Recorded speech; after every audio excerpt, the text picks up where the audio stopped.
Eh, Gini, apa yang dilakukan oleh Tempo itu sebenarnya eh, tidak ada dasarnya.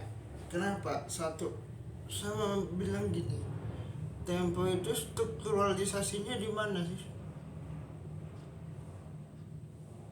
Gitu, karena em, saya bukan membela apa ketum partai Surya Paloh, tapi saya melihat dalam sisi strukturalisasi strukturalisasi kritik ya, itu sebenarnya nggak pantas lah. Saya udah cek eh, tadi pagi ya, saya udah cek dan di situ eh, kelihatannya bukan hanya soal Tamil kalau kita bicara eh, yang dipersoalkan, tetapi itu merupakan bagian dari dish of the Tamil, bukan soal hanya Tamil, tetapi yang menurut saya menjadi hal kontributif terkait dengan situasi dan sisi ini yang menurut saya bukan soal Tamil saja gitu. Nah, tinggal kita lihat nanti. Tinggal apa namanya diskusi, apa namanya kontribusi yang dilakukan oleh Tempo. Menurut saya the next to the final gitu loh. Bukan saya membela Tempo, tetapi kan itu bukan, sorry ya, saya setuju dengan Bung Willy Aditya mengatakan ini bukan produk jurnalistik. Ya, ya, saya setuju itu. Tapi ini ada unsur etika bukan? Apakah di sini ada etika atau tidak? Apakah di sini ada kontribusi atau tidak? Pastikan kalau itu ada, pemirsa. Pastikan kalau itu ada. Saya pengen lihat cek data dan fakta di mana di situ media yang mengaburkan uh, estematisasi begitu ke partai politik. Saya nggak bilang bahwa media yang dilakukan oleh riset to the final itu yang dilakukan oleh Tempo itu salah. Saya nggak bilang itu, tapi saya mencoba mengatasi jika, sekali lagi, jika ada produk jurnalistik yang tidak eligibility. Saya mengatakan bahwa ini tidak eligibility karena diskusi hari ini, diskusi kemarin, saya sampai cek beberapa kali ternyata naik di breaking news juga. Nah, itu mendasari bahwa, sekali lagi, itu mendasari bahwa hitungan mereka hitungan mereka terhadap ketua umum Nasdem Surya Paloh itu ternyata bukan hanya salah, tetapi tidak konsisten terhadap apa yang disampaikan di awal hingga menuju ke subtitle yang terakhir.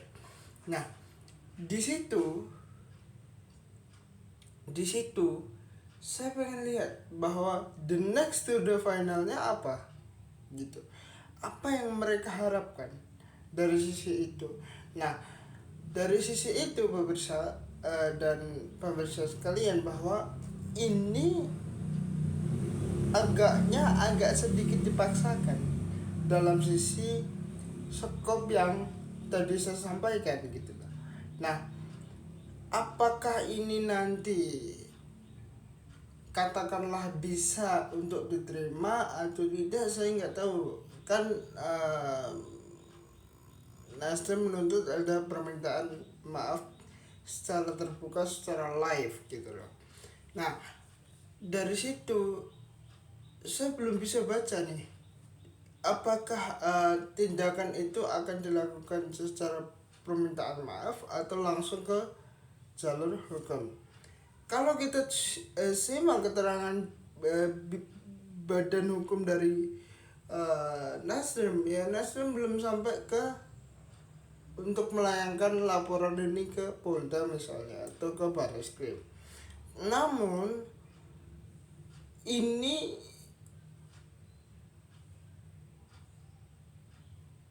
either spotlight ini kan sudah ada atau sudah hadir ketika kemarin edisi 12 April kalau nggak salah, tapi pecah meledaknya itu kader Partai Nasdem melakukan aksi kemarin gitu. Nah, dari situ apakah Nasdem akan langsung ke jalur hukum atau seperti apa saya nggak tahu, tetapi kalau saya lihat ya ini pasti arahnya ke sana, arahnya ke jalur hukum. Entah kapan mau dilaporkan, kapan mau bikin LP saya nggak tahu, tapi indikasi itu ada ketika kemarin kalau nggak salah Bung Billy juga menyampaikan jurnalistik itu etikanya jangan begitu.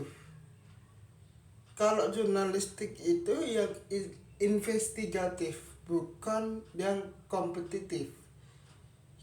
Kalau yang dilakukan oleh Tempo, saya yakin itu kompetitif, bukan investigatif. Nah, kompetitifnya sejauh mana? Tanyakan ke Tempo, tanyakan ke pemretnya, tanyakan ke pimpinan redaksinya. Kenapa dia membuat satu narasi? Kenapa dia membuat satu thumbnail yang saya sudah cek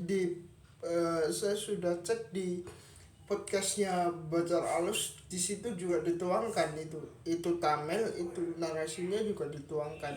Nah, tinggal nanti teman-teman Nasdem menanggapi ininya gimana gitu loh, gitu sih ya. Saya kira di situ arahnya, karena dalam posisi kondisi sekarang memang kalau kita bicara unsur kemarahan dari Nasdem itu pantas dia layak dia marah, karena ketumnya yang dia segan-segani juga ternyata bisa tanda kutip fotonya bisa disalahgunakan kayak gitu ya. Makasih.